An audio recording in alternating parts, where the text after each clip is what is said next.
How class is a user defined data type.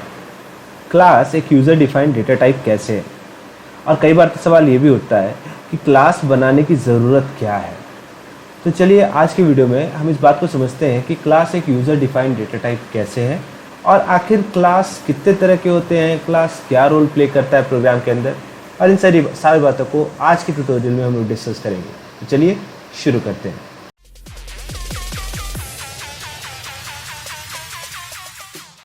Hello everyone, welcome to Programming Perception. I'm Amit Kumar and this is the 32nd tutorial of our video series BlueJ for 10th. और जैसा कि आप लोग जानते हैं, हम लोग आज के ट्यूटोरियल में देखने जा रहे हैं कि how class is a user defined data type. मगर उससे पहले अगर आप चैनल पर पहली बार आए हैं और अब तक आपने सब्सक्राइब नहीं किया है तो इसे जल्दी से सब्सक्राइब करें, और अगर आप चैनल पे वीडियोस देख रहे हैं और उसके बाद भी सब्सक्राइब नहीं किया है तो जल्दी से सब्सक्राइब करें और बेल आइकन पे क्लिक ज़रूर करें ताकि आप तक नोटिफिकेशन समय से पहुंचे। तो चलिए शुरू करते हैं और देखते हैं कि क्लास एक यूज़र डिफाइंड डेटा टाइप कैसे है।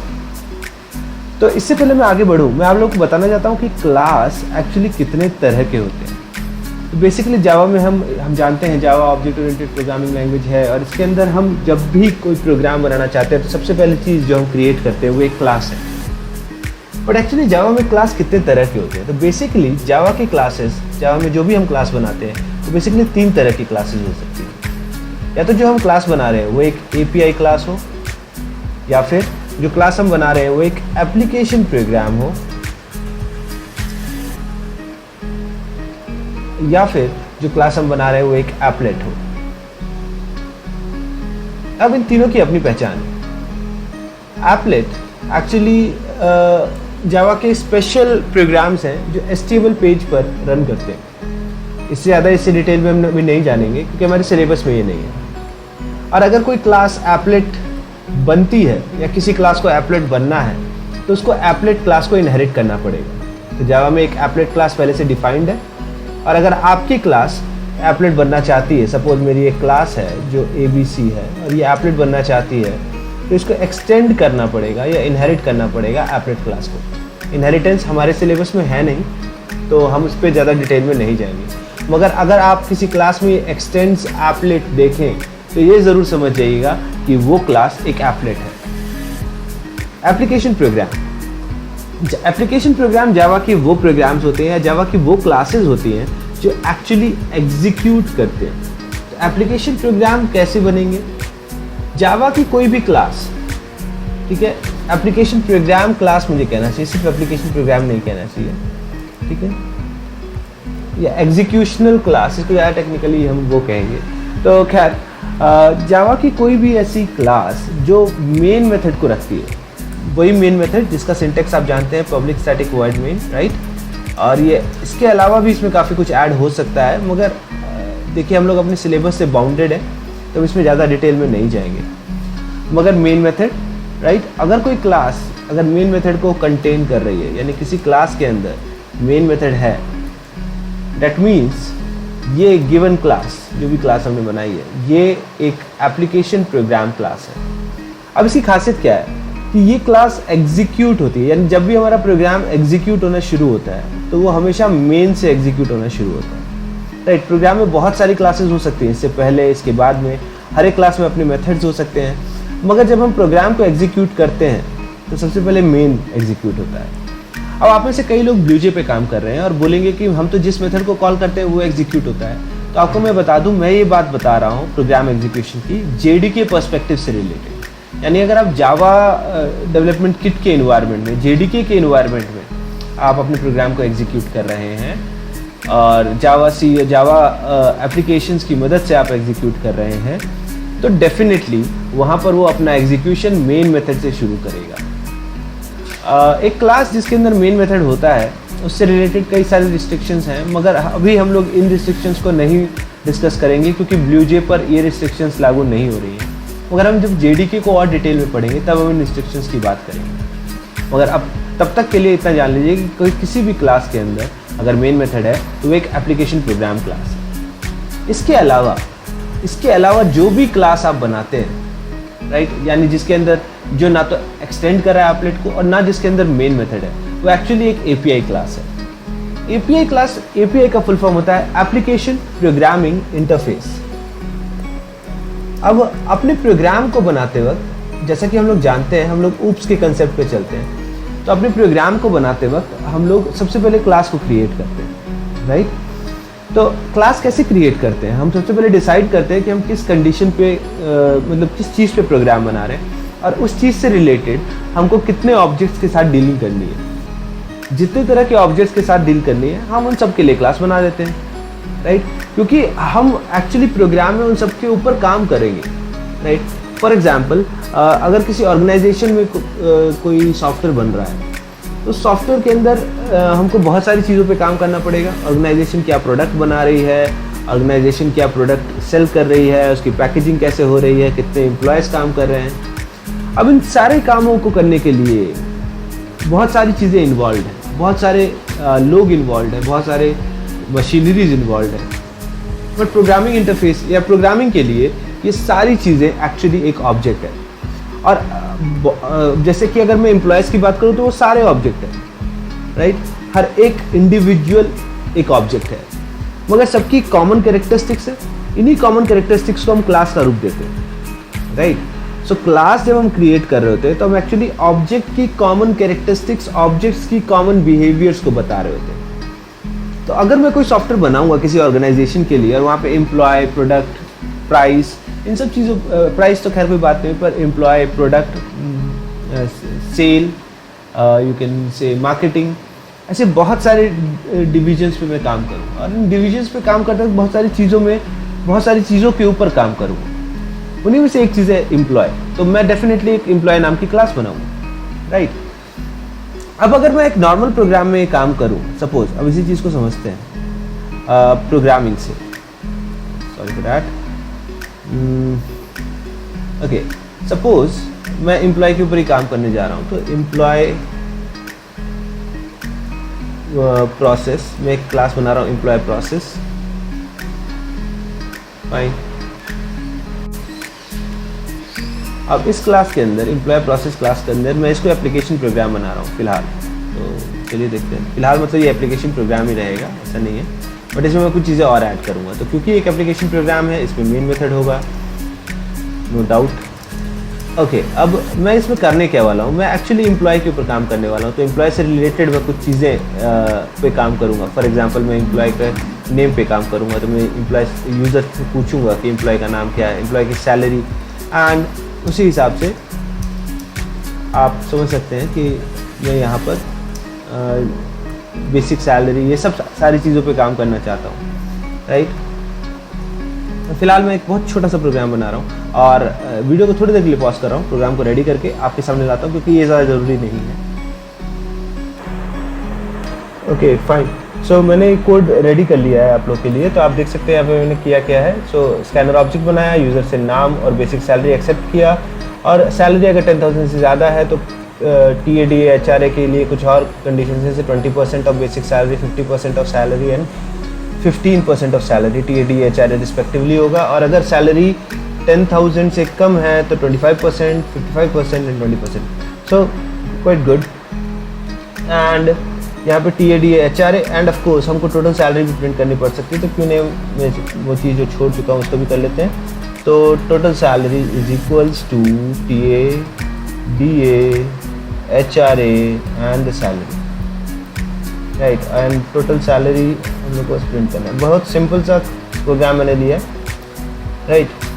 समझने के लिए पर काफ़ी है। तो अब देखते हैं, अब इस प्रोग्राम का आउटपुट आप देखेंगे तो डेफिनेटली एक एम्प्लॉय के लिए काम करेगा, मगर प्रॉब्लम 2-3 है इसके साथ। पहली बात, सारी प्रोसेस हमने एक ही जगह की। अब ये तो बहुत छोटा सा काम था, बट इमेजिन कीजिए कि अगर आप किसी प्रोसेस को कर रहे हैं जो बहुत लेंदी प्रोसेस है, तो डेफिनेटली आपका मेन मेथड बहुत बड़ा हो जाएगा, और डेफिनेटली सारी चीज़ें एक ही जगह पे होंगी, एंड चीज़ों को समझना।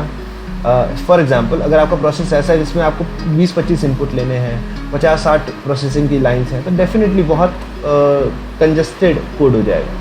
तो उप्स हमको मदद करता है कि इनको डिफ्रेंशिएट करने में, अलग अलग काम को करने में। जैसे कि अगर हम अब इस काम को कैसे कर सकते हैं, उस चीज़ पे मैं आऊँगा, राइट। पहले इसका आउटपुट देखते हैं।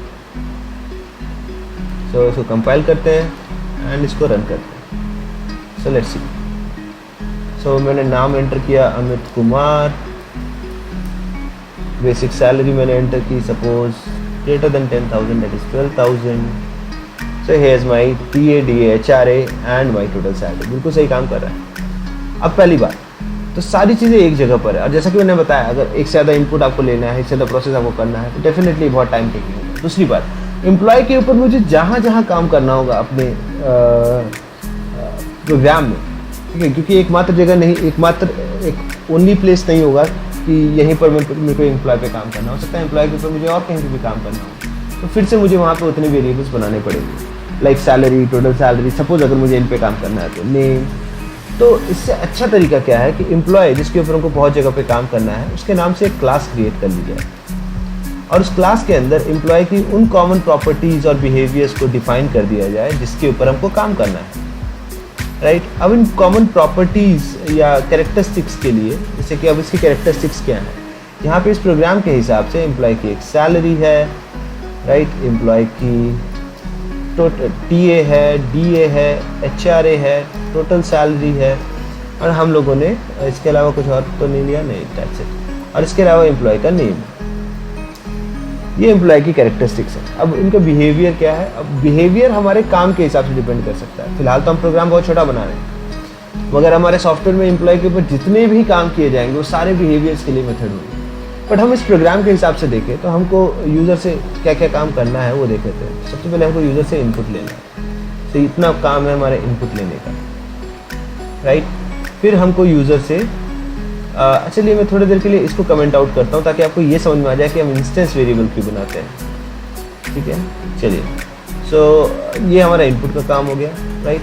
फिर हमारा ये प्रोसेसिंग का काम है, हालांकि थोड़ा बहुत इनपुट इसमें भी हो रहा है पर प्रोसेसिंग के हिसाब से, एंड ये हमारे आउटपुट का काम है। हमारे 3 बेसिक प्रोसेस हैं, तो हम क्या करेंगे, 3 मेथड बनाएंगे। लाइक एक मेथड मैंने बनाया एक्सेप्ट, एंड इसके अंदर सारा इनपुट का काम करूँगा। एक मेथड मैंने बनाया कैलकुलेट, और इसके अंदर मैं सारा कैलकुलेशन का काम करूँगा। और एक मेथड बनाया मैंने डिस्प्ले, और इसके अंदर मैं आउटपुट का काम करूँगा। अगर आप इससे नहीं समझ रहे हैं तो मैं आपके लिए इसको नाम दे दे रहा हूँ, इनपुट, प्रोसेस और आउटपुट। मेथड का नाम आप कुछ भी दे सकते हैं, एक वैलिड आइडेंटिफायर होना चाहिए, ठीक है। Okay fine. सो अब मैं इन प्रोसेस को इन मेथड्स में डाल दे रहा हूँ। लाइक मुझे जो इनपुट करना था मैंने उसको इनपुट मेथड में डाल दिया, राइट। मुझे जो प्रोसेस करना था, अभी हम लोग कुछ एरर्स देखेंगे और फिर हम उस पर आते हैं। Okay fine. ओके, ये मैंने प्रोसेस को भी ले लिया यहाँ से, एंड ये मैंने प्रोसेस मेथड ब्लॉक में डाल दिया। ओके, एंड आखिरी चीज़ आउटपुट, मैंने आउटपुट को भी एक्सेप्ट कर लिया और मैंने आउटपुट को एक मेथड ब्लॉक में डाल दिया। ओके चलिए, बहुत बढ़िया। अब हम उन एरर्स पे ध्यान देते हैं जो यहाँ पे आ रहे हैं। तो हमारा एम्प्लॉय क्लास तो रेडी है, मगर एरर क्या आ रहा है और एरर कहाँ कहाँ आ रहा है। सो फिलहाल इस लेटेस्ट IDE में आपको अंडरलाइन होकर के रेड कलर में दिख जाएंगे एरर्स। सो आप देख सकते हैं यहाँ सेल को नहीं पहचान पा रहा है, राइट। TADA HRA में कोई प्रॉब्लम नहीं है, मगर सेल को आइडेंटिफाई नहीं कर रहा। और यहाँ पे TADA HRA और टोटल सैलरी इनको आइडेंटिफाई नहीं कर रहा है, राइट। तो ये एरर क्या है उसकी वजह बता रहा हूँ। एक्चुअली प्रॉब्लम ये है कि जो भी वेरिएबल्स डिक्लेयर हुए हैं वो मेथड के अंदर डिक्लेयर हुए अभी तक, क्योंकि ये तो कमेंट आउट है। तो अगर आप देखिए सेल वो इनपुट मेथड का पार्ट है, नेम इनपुट मेथड का पार्ट है, सो दैट्स वाई उसे प्रोसेस में एक्सेस नहीं किया जा सकता। इसी तरह से TADA HRA आपका प्रोसेस का पार्ट है और उसे आउटपुट में आउटपुट नहीं किया जा सकता, राइट। सो मैं आउटपुट को थोड़ा सा और जस्टिफाई करता हूँ। नेम लेने का फ़ायदा क्या अगर हम नेम को प्रिंट ही ना करें, राइट। तो बस छोटा सा काम, एक लाइन ऑफ कोड और फिर इन एरर्स को दूर करते हैं, ओके। और साथ साथ में मैं एक और एरर बताऊंगा जो आप जनरली कमिट कर सकते हैं, ठीक है। यहाँ पे हम प्रिंट करेंगे नहीं, फाइन, ये बस डिस्टिंग्विश करने के लिए। सो एरर को कैसे दूर करेंगे? सो डेफिनेटली इसीलिए हम इंस्टेंस वेरिएबल बनाते हैं, क्योंकि इंस्टेंस वेरिएबल डिक्लेयर होते हैं क्लास के अंदर, तो उनका स्कोप भी क्लास के बराबर होता है। यानी उसको, उस इंस्टेंस वेरिएबल को आप पूरे क्लास के किसी भी मेथड में एक्सेस कर सकते हो।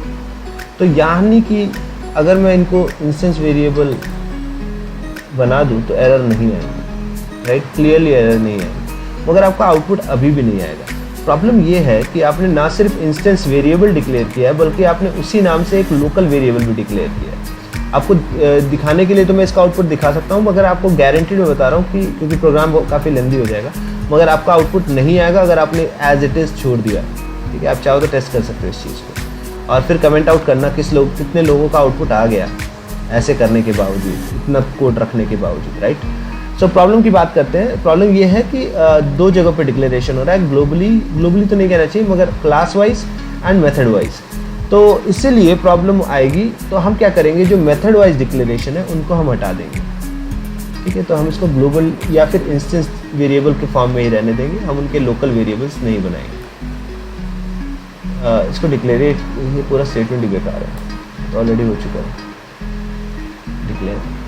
ओके, एंड इसकी भी ज़रूरत नहीं है। And here you go, we are ready to see the output of this program. So एक चीज़ आपको यहाँ पे क्लियरली समझ में आई कि हम क्लास क्यों बनाते हैं। एक तो कोड को इजीली डिस्टिंग्विश करने में, अदरवाइज हम कोड एक ही जगह पे कॉम्पैक्ट वे में रखेंगे, कंजेस्टेड वे में रखेंगे। दूसरी चीज़ ये है, अब इसकी रीयूजिबिलिटी बहुत ज़्यादा हो गई है, यानी कि अगर मैं प्रोग्राम इस पर्टिकुलर क्लास को जहाँ भी इस्तेमाल करना चाहूँ अपने पूरे प्रोजेक्ट में या पूरे एक से ज़्यादा प्रोग्राम्स में, तो मैं आसानी के साथ कर सकता हूँ। मैं आपको चीज़ भी दिखा दूंगा। मगर चलिए अब इसको कैसे यूज़ करना है, तो आप बस एम्प्लॉय क्लास का ऑब्जेक्ट बनाइए। ऑब्जेक्ट क्रिएशन टेक्निक आपको पता है, जैसे आप स्कैनर का ऑब्जेक्ट बनाते हैं बिल्कुल वैसे ही स्कैनर की जगह एम्प्लॉय लिख दीजिएगा। आप ऑब्जेक्ट का नाम कुछ भी दे सकते हो, आप चाहो तो स्कैन दे दो, ठीक है, is equals to new employ. So just मैंने स्कैनर को रिप्लेस किया एम्प्लॉय से। तो किसी भी क्लास का ऑब्जेक्ट आप ऐसे ही बना सकते हैं। तो मैं तो हमेशा बोलता हूँ कि मीनिंगफुल ऑब्जेक्ट बनाइए, ऑब्जेक्ट के नाम से पता चले कि वो क्या है, like EMP representing employ.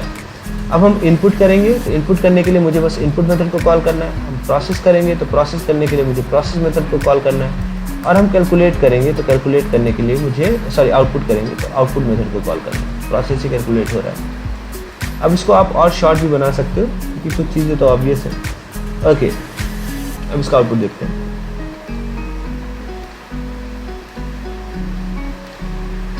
Okay, मैं ऑब्जेक्ट बना करके कॉल कर सकता हूँ। तो यहाँ पे मैं जस्ट आपको दिखा रहा हूँ इंडिविजुअली कैसा लगेगा। तो मैंने इनपुट मेथड का काम ख़त्म किया और जस्ट ख़त्म, बस इनपुट में इतना ही काम हुआ। अब अगर मैं बात करूँ आउटपुट की, तो मेरे को वैल्यू मिली 0। क्यों? क्योंकि मैंने प्रोसेस को कॉल नहीं किया। अब मैं प्रोसेस को अगर कॉल कर लूँ, कुछ होगा नहीं, क्योंकि प्रोसेस के अंदर सारा काम मेमोरी के अंदर हुआ है, तो स्क्रीन पे कुछ भी नहीं आएगा। और मैं आउटपुट को कॉल करूँ, तो अब देखिए सारी वैल्यूज़ आ गई। तो डेफिनेटली एक बात आपको समझ में आई कि इनपुट और आउटपुट के बीच में प्रोसेस को कॉल करना ज़रूरी है। अगर ये स्टेटमेंट हट गया तो आउटपुट गलत आएगा। यहाँ पर भी अगर मैं ये स्टेटमेंट कॉल करना भूल जाऊँ, राइट, अब मैं कंपाइल करके आपको आउटपुट दिखा रहा हूँ। एक बार तो आपने आउटपुट देख ही लिया, चलिए रन करते हैं। ओके, अब एक प्रॉब्लम है, जब भी ब्लूजे या कभी भी जावा में आप एक से ज़्यादा क्लासेस बनाते हैं, राइट, लाइक दिस, जैसे अभी मैंने एक से ज़्यादा क्लासेस बनाई है एक ही प्रोग्राम के अंदर, तो याद रखिएगा जिसके अंदर मेन मेथड है आप उसको पब्लिक ज़रूर बनाइए। अदरवाइज प्रोग्राम आपका ब्लूजे में कंपाइल तो होगा, आप जिस तरह से रन कराना चाह रहे हो वैसे रन नहीं होगा ना। अब मैं इसे कंपाइल करता हूँ, अब मैं इसे रन कर रहा हूँ, तो मैं यहाँ पे void main कॉल कर रहा हूँ। Here you go, okay, and ये मेरे से नाम पूछ रहा है, तो मैंने नाम बताया, मैंने सैलरी बताई। क्या हुआ? मैंने प्रोसेस को कॉल नहीं किया। तो इनपुट और आउटपुट के बीच में प्रोसेस को कॉल करना बहुत ज़रूरी है। अगर आप नहीं करेंगे तो आपको कभी भी करेक्ट आउटपुट नहीं मिलेगा। अब इसका एक सोल्यूशन मैं आपको बताता हूँ, ताकि आप ये गलती भी ना करें, आप गलती से भी ना भूलें, या आपका क्लास जो यूज़ कर रहा है आप नहीं चाहते कि वो गलती से भी ऐसा कुछ भूले, तो आप कैसे करेंगे। तो मैं भी आपको उसका भी सोल्यूशन बता रहा हूँ। बहुत सिंपल सा तरीका है। पहली चीज़, आप इस प्रोसेस मेथड को इनपुट मेथड में ही कॉल कर लो, right, here process, right, compile कीजिए, कोई प्रॉब्लम नहीं है। और अब अगर आप प्रोसेस को कॉल नहीं भी करते हो, ठीक है, तो भी कोई बात नहीं, आपको हमेशा करेक्ट आउटपुट मिलेगा। देखिए ये भी एक फ़ायदा है मेथड के रूप में चीज़ों को डिस्ट्रीब्यूट करने का। So and let's see what output. So I hope आपको ये समझ में आया होगा कि क्लास एक यूज़र डिफाइंड डेटा टाइप कैसे है, क्योंकि अब मुझे इतने सारे अलग अलग डेटा टाइप्स के साथ काम नहीं करना। मैंने एक डेटा टाइप बना लिया क्लास, और मैंने उसके अंदर सारे डेटा टाइप्स उसी के हिसाब से बता दिए। Right, no problem. Okay, and इससे रीयूजेबिलिटी भी बढ़ गई। अब मैं इसको दोबारा भी यूज़ कर सकता हूँ। फॉर एग्जांपल मैं एक सैम्पल, ये रहा सैम्पल। ओके, मैं सैम्पल के अंदर सपोज मेन मेथड बना रहा हूँ, public static void main, and यहाँ पर सैम्पल के अंदर ही मैं ऑब्जेक्ट बना रहा हूँ एम्प्लॉय का। So employ obj equals to new employ and obj dot input obj dot output. Compile it. So अब हमने एम्प्लॉय क्लास का, या एम्प्लॉय क्लास जो यहाँ पे बनी थी उसका ऑब्जेक्ट इस क्लास में, सैम्पल क्लास में बनाया। मैं मेन को कॉल कर रहा हूँ, देखिए आउटपुट आपको वही मिलेगा जो वहाँ से मिला था। दैट मीन्स, कम डाल करके दिखा रहा हूँ। नाउ दैट मीन्स कि ये क्लास रीयूजेबल है। एक बार जो मैंने जो कुछ भी इस क्लास के अंदर डिफाइन कर दिया वो सारी चीज़ें मैं दोबारा यूज़ कर सकता हूँ कभी भी, कहीं भी। ऑफ कोर्स उसकी एक्सेसिबिलिटी होनी चाहिए, हम उसके ऊपर भी बात करेंगे। मगर आज के वीडियो ट्यूटोरियल में बस इतना ही। मैं जाते जाते फिर से एक बार बोलूँगा कि अगर आपने चैनल को अब तक सब्सक्राइब नहीं किया है तो इसको सब्सक्राइब ज़रूर करें। वीडियो अगर आपको पसंद आती है तो इसे लाइक और शेयर ज़रूर करें, और नीचे कमेंट बॉक्स में ज़रूर बताएं कि आपको हमारी वीडियो कैसी लगी।